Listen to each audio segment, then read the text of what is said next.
Acara public expose akan segera ini kami mohon kesediaan untuk masuk ruang rapat. Public expose persaudaraan. Selamat siang, selamat datang. Kami ucapkan dalam acara public expose PT Prestis GBK tahun 2025. Penyelenggaraan public expose ini dilaksanakan guna memenuhi ketentuan dalam surat keputusan Direksi PT Bursa Efek Indonesia nomor CAP 000-09/2022 tertanggal 30 September tahun 2022. Perihal perubahan peraturan nomor 1E tentang kewajiban penyampaian informasi yang diatur dalam pasal 3.1 yang berbunyi, setiap perusahaan tercatat yang mencatatkan efek bersifat ekuitas wajib melakukan public expose tahunan paling kurang 1 kali dalam setahun yang dapat dilaksanakan pada hari yang sama dengan penyelenggaraan GOPS. Untuk mempersingkat waktu, kami perkenalkan sebelah kanan saya Bapak Michael Pujadi, MSc, selaku Senior Manager PT Pujadi Prestis di bidang properti. Sebelah kiri saya Bapak Feriko Sasetya Putra, SE, MSc, CA, selaku Head of Admin dan Keuangan. Silakan untuk mempersingkat waktu, kami persilakan Bapak Michael Pujadi untuk mempresentasikan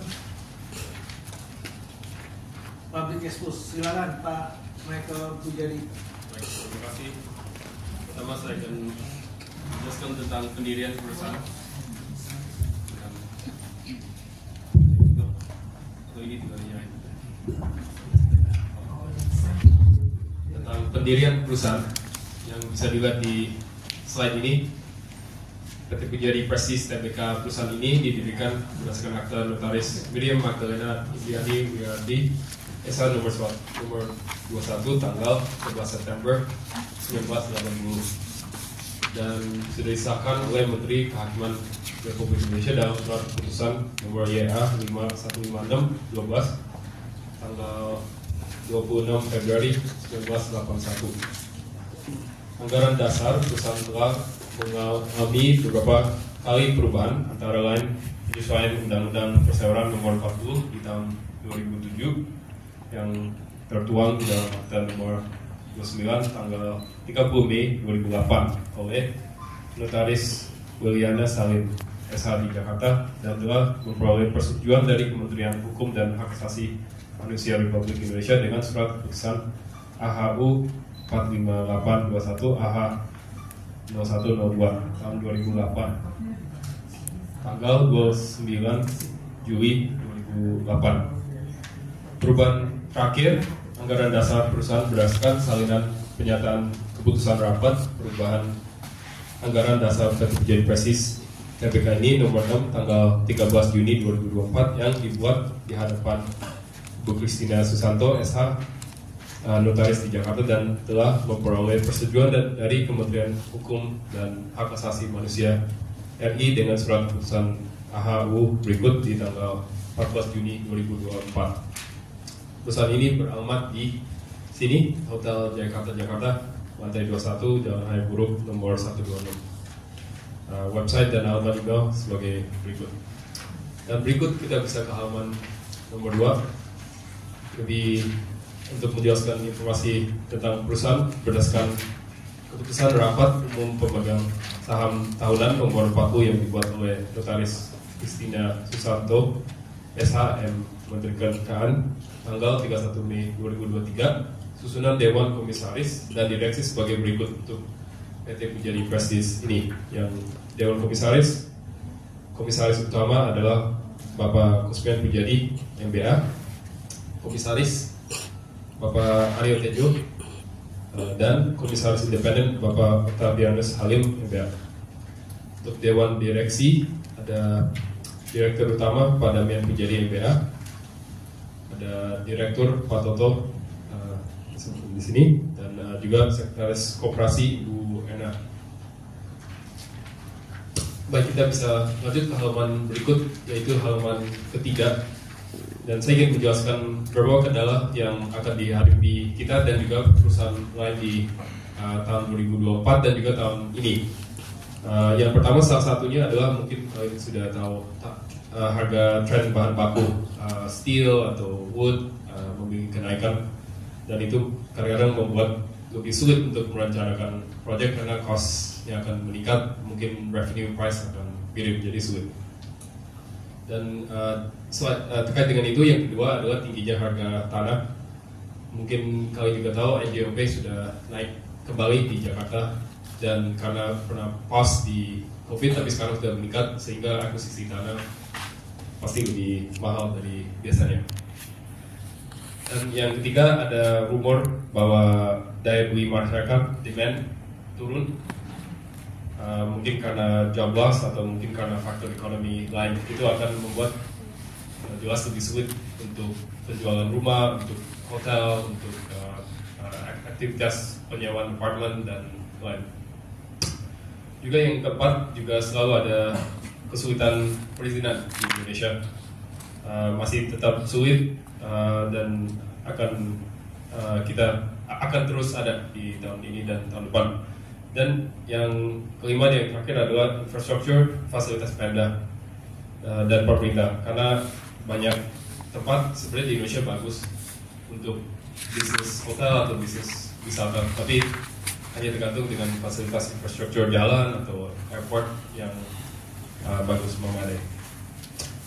Baik, kita bisa lanjut ke halaman berikut, halaman keempat. Yang ini terkait upaya yang kita lakukan untuk meningkatkan kinerja perusahaan, walaupun ada beberapa kesulitan. Pertama, kita selalu mencari proyek yang produknya laku dijual di lokasi baik atau dengan kerjasama pemilik tanah. Misalnya tahun ini dan tahun kemarin kita berhasil launch pantai umum di sebelah Marbella Hotel Anyer. Itu lumayan laku, alhamdulillah, bagus itu. Itu konsepnya orang day trip dan datang ke pantai. Seperti itu yang kita lakukan. Kedua, kita selalu menciptakan produk dengan menawarkan fasilitas yang memiliki keunikan sendiri. Jadi maksudnya bagus. Dan kita juga selalu renovasi produk existing, seperti Kemang Apartment. Kita menurut saya lumayan bagus dalamnya, occupancy tinggi. Juga Marble Hotel kita terus renovasi sehingga bagus dan selalu membuat keunikan produknya bagus, unik. Berikut, kita selalu melakukan efisiensi kepada biaya yang tapi yang tanpa mengurangi kualitas kepada pelanggan. Kayak misalnya contoh, ada beberapa telepon biaya kita bisa cut karena nggak menurun kualitas kepada pelanggan, tapi bagi kita bisa menurun expense. Kita selalu cari seperti itu untuk maximize profitability.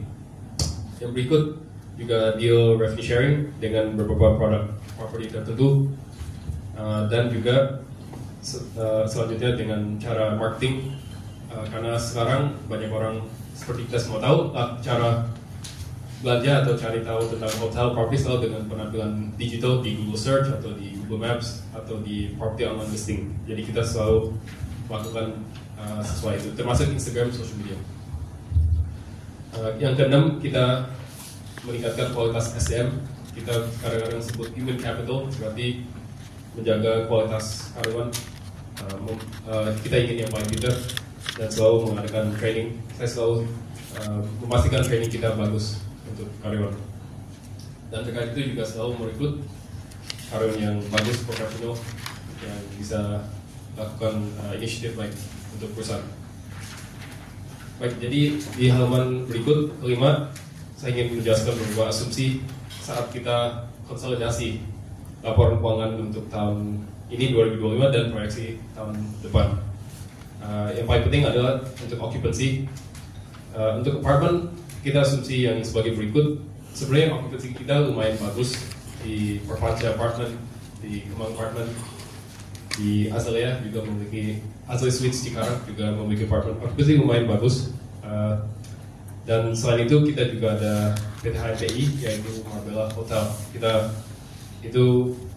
Kita prediksi occupancy seperti ini karena itu majority di weekend atau long holiday, jadi nggak selalu weekday terisi. Untuk hotel ini konsolidasi JWH yang Hotel Bali.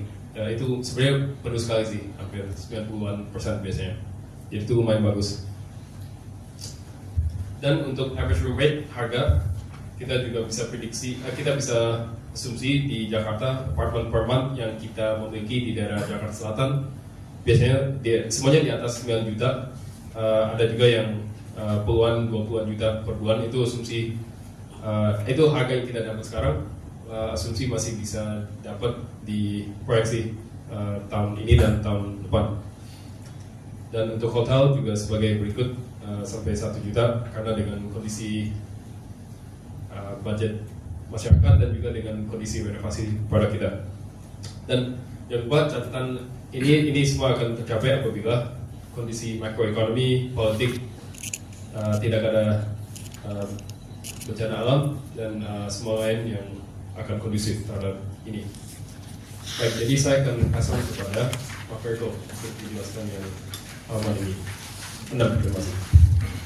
Terima kasih Pak Michael atas penjelasannya. Di slide ini saya akan menjelaskan secara ringkas mengenai laba konsolidasian periode Januari-Maret tahun 2024 dan 2025. Untuk Januari-Maret tahun 2024, pendapatan usaha perseroan konsolidasian adalah 7,5 miliar dan di 2025 7,7 miliar. Ini sedikit naik karena presisi apartemen sekarang dan hotel HMPI lebih baik dibanding tahun 2024. Laba kotor di tahun 2024 4,8 miliar dan di 2025 4,3 miliar. Beban usaha 2024 8,8 miliar, 2025 11,27 miliar. Untuk laba rugi usaha 2024 73,9 miliar dan di 2025 6,9 miliar. Beban keuangan 59 juta untuk 2024 dan di 2025 113 juta, masih rendah. Untuk pendapatan bulanan lain 287 juta untuk tahun 2024 dan 1,8 miliar 2025. Untuk laba rugi perusahaan asosiasi negatif 220 juta untuk 2024 dan positif 800 juta di 2025. Ini asosiasi dari salah satunya hotel juara warga di Bali. Laba rugi perusahaan sebelum pajak penghasilan negatif 3,9 miliar di 2024 dan negatif 4,2 miliar di 2025. Untuk laba rugi bersih 2024 rugi 4,1 miliar dan 4,5 miliar di 2025. Jadi untuk sampai dengan Januari Maret masih tidak berbanding jauh dengan tahun 2024 untuk kinerja perusahaan.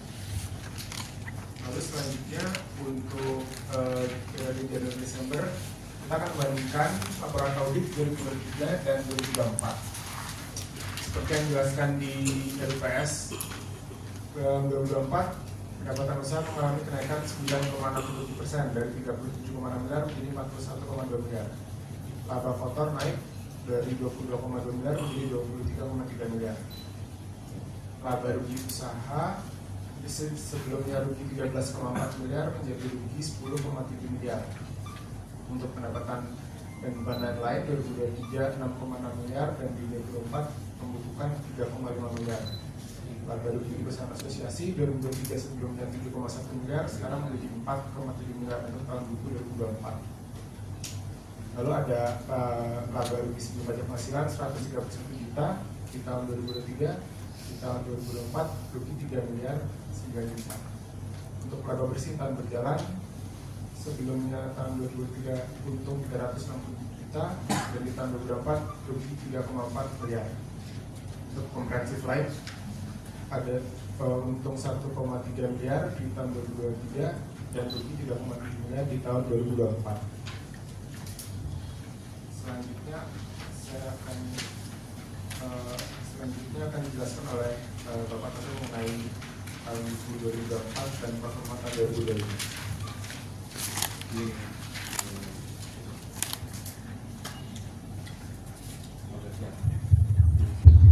Terima kasih Pak Michael dan Pak Feriko telah mempresentasikan sampai laporan audit perbandingan 2023 dan 2025. Sementara saya akan mempresentasikan audit 2024 dibandingkan proforma 2025. Proforma itu realisasi Maret 2025 ditambah proyeksi dari April sampai Desember 2025. Jadi pendapatan usaha memang turun 41,2 miliar di 2024. Proforma kita itu 37,2 miliar atau turun 9%. Laba kotor 23,3 miliar di 2025, 21,1 miliar. Beban usaha 34 miliar di 2024, 2025 34,1 miliar. Sementara laba rugi usaha 10,7 miliar di 2024, proformanya 13,0 miliar negatif. Beban keuangan negatif 516 juta di 2024, 2025 750 juta. Pendapatan dan beban lain-lain di tahun 2024 itu 3,5 miliar seperti yang ada di slide. Sementara di 2025 7,7 miliar. Ini ada kenaikan 121%. Dan laba perusahaan asosiasi kita asumsikan di 2025 itu 7,5 miliar dengan kenaikan di perusahaan asosiasi dari 4,7 di tahun 2024. Laba sebelum pajak penghasilan negatif 3 miliar, sementara di tahun 2025 proforma kita untung 1,5 miliar. Dan laba rugi bersih di tahun 2024 ini sudah terrealisasi karena audited 3,4 miliar. Di tahun 2025 insya Allah beruntung 1 miliar. Asumsinya karena kita bisa menjual beberapa tanah dan rumah ruko di anak perusahaan. Jadi kita berani mengasumsikan tahun 2025 proformanya untung 1 miliar. Sementara di halaman berikutnya ini proforma dan proyeksi. Proforma seperti yang saya bacakan tadi tahun 2025, proyeksi tahun 2026. Di tahun 2026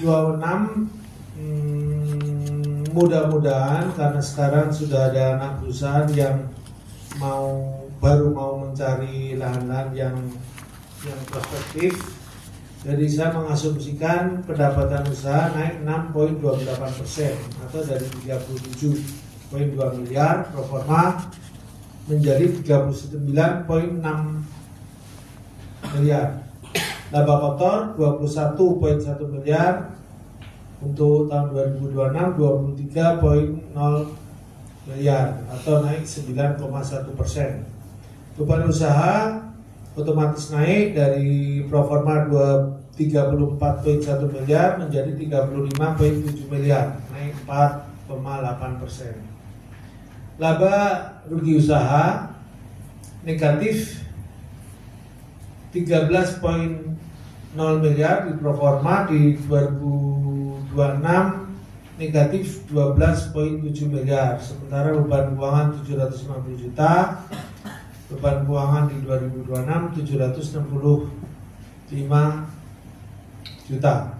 Pendapatan beban lain-lain proforma di 2025 7,7 miliar. Sementara di 2026 7,6 miliar. Laba rugi asosiasi kita perkirakan 7,5 miliar, sementara di proforma 2026 6,5 miliar. Langsung ke laba bersih usaha setelah pajak kita perkirakan proforma 1 miliar, diproyeksi 2026 43 juta. kenapa saya memproyeksikan terlalu kecil di laba bersih usaha 2026? Karena saya berpikir konservatif. Kita nggak tahu 2025 ini akan membaik atau enggak dengan pemotongan anggaran APBN yang diperkirakan sampai 300 triliun. Itu akan berdampak kepada usaha perhotelan kita sama beberapa daya beli masyarakat. Demikian, terima kasih. Untuk selanjutnya kami buka 3 pertanyaan dulu. Nanti akan dijawab sesuai porsinya masing-masing. Silakan kalau ada pertanyaan, 3 pertanyaan dulu. Bu Afita terkait strategi perusahaan daya beli turun. Jadi yang pertama kita biasanya launch produk atau properti yang cater kepada segmen bisa dibilang middle, maksudnya bukan super luxury mahal tapi nggak super murah. Contoh tahun ini kita sudah launch Public Beach Pantai Umum di Anyer sebelah Marbella Hotel, namanya Marbella Terra, dan itu walaupun mungkin daya beli seluruh Indonesia turun, tapi di situ masih lumayan oke, bagus, kita lumayan ramai. Jadi sesuatu yang produk yang nggak peduli daya beli turun atau tidak, orang masih ada demand. Juga untuk housing project kita seperti di Serang, yang Highland Park Serang, kita selalu launch cluster produk daya rumah yang target kepada orang yang daya beli bisa bilang medium, nggak super mahal tapi nggak super murah seperti FLPB atau gitu. Dan itu untuk housing. Dan juga selain itu kita dengan rental apartment, walaupun daya beli turun masih ada market orang yang nggak terlalu price sensitive, bisa dibilang yang penting bagus dalamnya, dia akan datang, dia akan sewa. Seperti di Kemang Apartment, bisa dibilang dalamnya lumayan bagus dan occupancy hampir penuh, harganya lumayan bagus juga. Semakin kita product renovation, walaupun daya beli turun masih ada orang yang ingin menyewakan seperti itu. So, demikian untuk yang pertanyaan Ibu Afita. Yang pertanyaan kedua mungkin silakan dari Pak Rektor.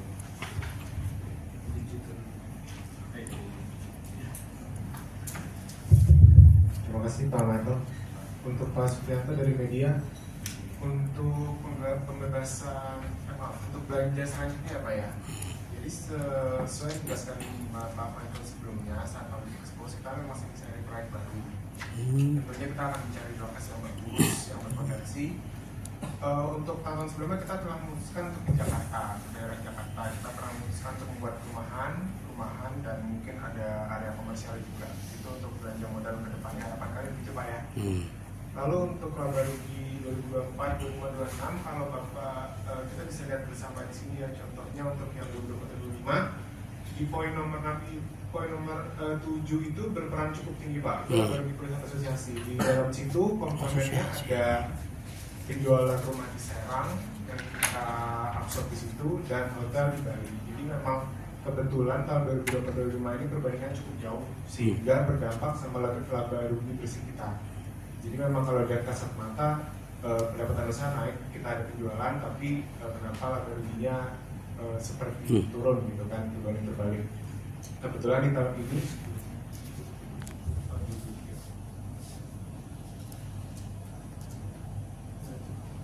untuk yang ini contohnya 2023 juga ya Pak ya. Jadi pendapatannya naik dari 37 miliar jadi 41 miliar, tapi labanya turun gitu. Iya. Ini juga sama. Peran pentingnya itu di laba rugi perusahaan asosiasi dari 7 miliar jadi 4 miliar. Perusahaan asosiasi. Lalu untuk Bapak menanyakan perubahan marketing dari konvensional digital.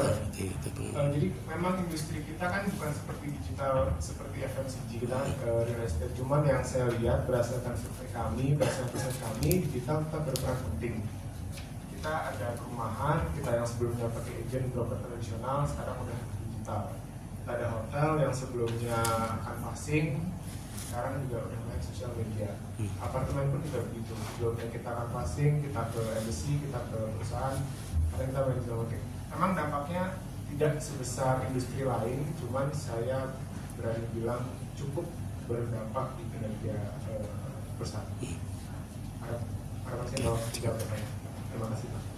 Untuk jawaban ketiga mungkin akan dijawab oleh Pak Atut ya. Terima kasih. Tadi dari Selafi sudah dijawab, yang belum dari media. Jadi keputusan RUPS itu pertama saya bacakan aja, saya takut ada yang miss keputusan RUPS-nya. Jadi keputusan RUPS-nya itu tadi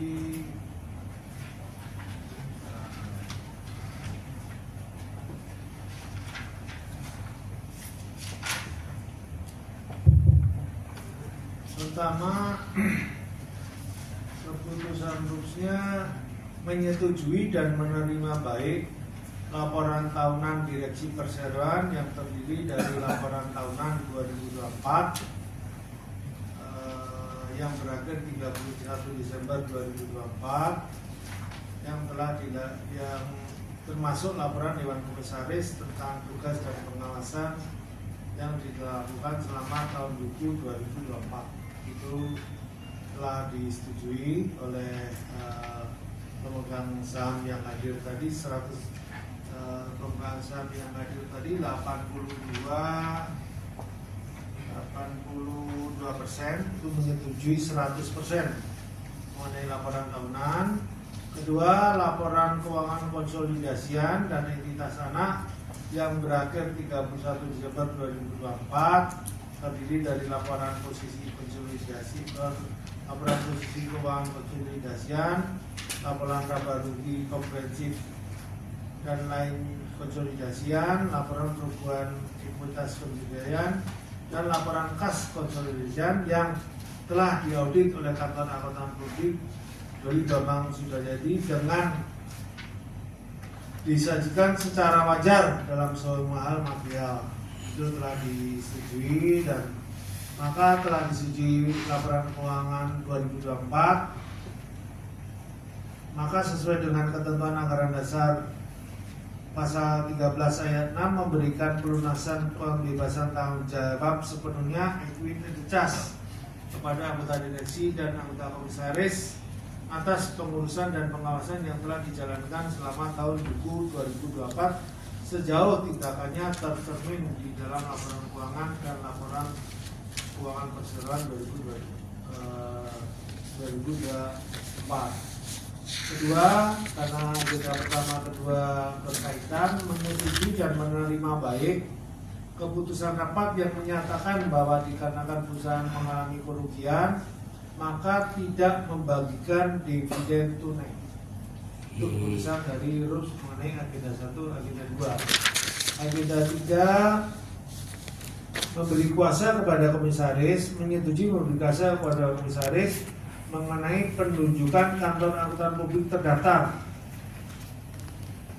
untuk audit tahun buku 2025 sekaligus penerapan honorariumnya. Itu yang agenda ketiga. Sementara agenda keempat menyetujui dan menerima baik untuk menetapkan besarnya gaji dan tunjangan direksi perseroan untuk tahun buku 2025 sama dengan hasil keputusan rapat umum pemegang saham tahun 2023. Jadi tidak ada kenaikan gaji 2025. Jadi gaji 2025 sama dengan gaji 2023 yang ditetapkan oleh RUPS. Ini keputusan RUPS. Kedua, berapa modal yang akan dikeluarkan di tahun 2025. Jadi kita sudah survei di beberapa tanah di Jabodetabek. Memang ada 2 atau 3 nominasi yang untuk kita akan buat klaster. Kita buat klaster untuk menengah atas. Kemarin sudah di Lebak Bulus kita datangin, terus juga ada di Jakarta Selatan sama di daerah Tangsel. Lalu besok juga saya sama tim akan ke Bali untuk meninjau tanah di sana. Kalau memang visible untuk dikembangkan, saya akan bebaskan untuk dikembangkan. Sama satu lagi nomor 5 tadi, mohon maaf apa ya Pak? Oh, penghematan. Karena ada penghematan 300 triliun dari pemerintah, pasti ada dampaknya terhadap perusahaan perseroan. Karena pertama, kita di divisi properti, jadi ada hotel, ada real estate, ada property management. Nah, dengan penghematan 300 triliun, ini kurang lebih 10% dari total anggaran APBN atau 8,5% dari 3.660 triliun. Jadi terutama untuk meeting-meeting MICE ini akan terdampak. Padahal kalau kita mengandalkan weekend, hanya Sabtu Minggu, itu cuma 30-35%. Tapi weekdays-nya Senin sampai Jumat itu yang dulu bisa terisi kurang lebih 3 atau 4 hari, sekarang dikurangi dari meeting-meeting pemerintah. Paling kita berharap dari meeting-meeting Pemda yang akan meeting, tapi saya kontak beberapa agent dari Pemda. Meeting-meeting Pemda pun terdampak karena terjadi efisiensi di dalam APBD di Pemda. Jadi sangat terdampak terhadap perseroan, terutama pendapatan hotel, apartemen, sama beberapa real estate lah yang lokasinya padahal strategis menurut kita. Mungkin ada yang belum terjawab. Kalau sudah terjawab semua, mungkin kita buka sesi kedua. Siapa yang mau bertanya silakan. Dan overtourism, tapi justru menurut saya itu memiliki Bali adalah tempat menurut saya masih bagus walaupun overtourism. Sebenarnya overtourism menurut saya demand-nya akan terus meningkat di Bali lebih cepat daripada di daerah lain. Contoh daripada daerah mungkin Anyar, mungkin daripada daerah Tanjung Lesung, daripada Medan atau daripada Lombok. Jadi ini masih cocok sekali, dan yang mungkin kalian semua tahu yang unik tentang Bali adalah ada banyak orang expat atau orang putih yang tinggal di situ. Berarti itu memiliki kesempatan hotel, properti dan lain yang lebih istimewa daripada daerah lain yang biasanya tidak terlalu banyak expat ke tempat lain. Jadi kita akan terus mencari kesempatan baik di Bali, baik housing, baik hotel, baik bagian.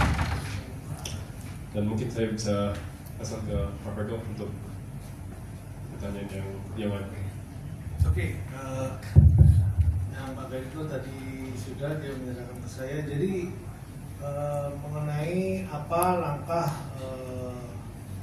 untuk tahun 2025 dan seterusnya. Jadi seperti yang saya katakan, memang kita ada tanah di daerah Cikarang masih prospek, cuman masih dalam negosiasi untuk kita bikin entertainment center atau kerjasama dengan universitas, tapi masih belum ada MOU, jadi masih belum ada kejelasan. Sementara untuk yang dekat itu di daerah Jakarta Selatan untuk 2025.